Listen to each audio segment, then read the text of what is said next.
Hello बच्चों, let's read the question. So the question here says, why do we term meiosis 1 as reductional division and mitosis as equational division?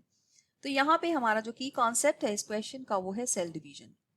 सो की concept is cell division. और इस cell division में हमारे पास दो type की division आती हैं. एक होती है माइटोसिस और दूसरी होती है मियोसिस.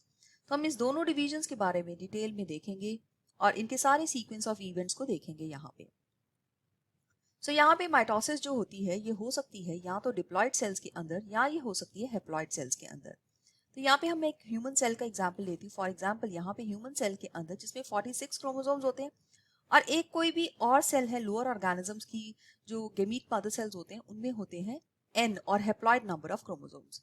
तो जब ये माइटोसिस होती है तो इसके बाद यहाँ पे इस माइटोसिस में हमारे पास दो फेजेस आ जाते हैं. एक होता है इंटरफेज और दूसरा फेज इसमें होता है वो होता है एम फेज. इंटरफेज जो स्टेज है इसके अंदर होती है G1S और G2 स्टेज, जबकि इसके बाद G2 के बाद सेल एंटर करता है एम फेज के अंदर. एम फेज में फर्दर दो स्टेजेस होती हैं जिसमें है कैरियोकाइनेसिस एंड साइटोकाइनेसिस.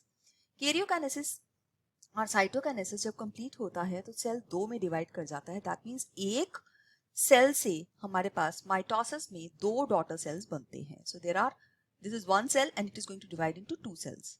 लेकिन इस सारे प्रोसेस में हम देख कि जो एस फेज है जिसको हम सिंथेटिक फेज बोलते हैं यहाँ पे डीएनए रेप्लिकेशन हुई है.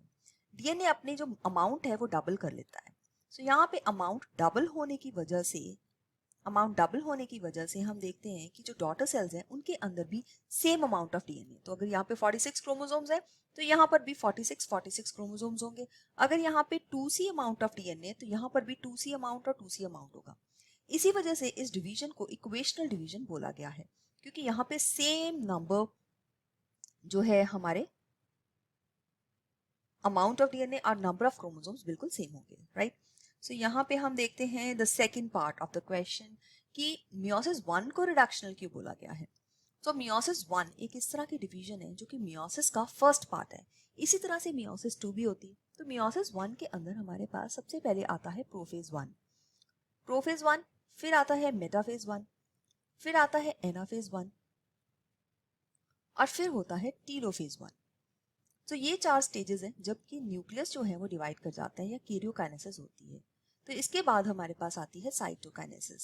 साइटोकाइनेसिस होते ही यहाँ पे एक जो सेल था जिससे हमने स्टार्ट किया था जो कि डिप्लॉयड सेल होना चाहिए उस सेल से बन जाते हैं दो डॉटर सेल्स. तो मियोसिस 1 का एंड रिजल्ट है दो daughter cells.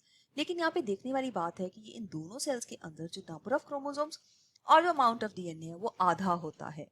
Right. So this is haploid cells which are the result of meiosis 1. यहाँ पे क्रोमोसोम नंबर की रिडक्शन होने की वजह से इसको रिडक्शनल डिवीजन बोला गया है. So this is a type of a reductional division. On the whole भी मियोसिस को हम रिडक्शनल डिवीजन बोलते हैं और ये रिडक्शन बहुत इंपॉर्टेंट है ताकि ये गेमीट फॉर्मेशन के लिए यूज होता है ये प्रोसेस. तो जब भी फर्टिलाइजेशन होनी है तो वहां पे जब स्पर्म और एग जो है हेप्लॉइड सेल्स फ्यूज करेंगे तो वो दोबारा से एक डिप्लॉइड जाइगोट बना देंगे. तो स्पीशीज स्पेसिफिक क्रोमोसोम नंबर को मेंटेन करने के लिए ये बहुत जरूरी है. तो अब हम इससे समझ सकते हैं कि माइटोसिस को इक्वेशनल क्यों बोला, क्योंकि वहां पे क्रोमोसोम पेरेंट सेल जो हैं क्रोमोसोम्स जितने हैं उसमें उतने ही होंगे डॉटर सेल्स में. लेकिन मियोसिस 1 के अंदर जो डॉटर सेल्स हैं उनके अंदर half the number of chromosomes होते हैं. So I hope you have understood it well. All the best. Thank you.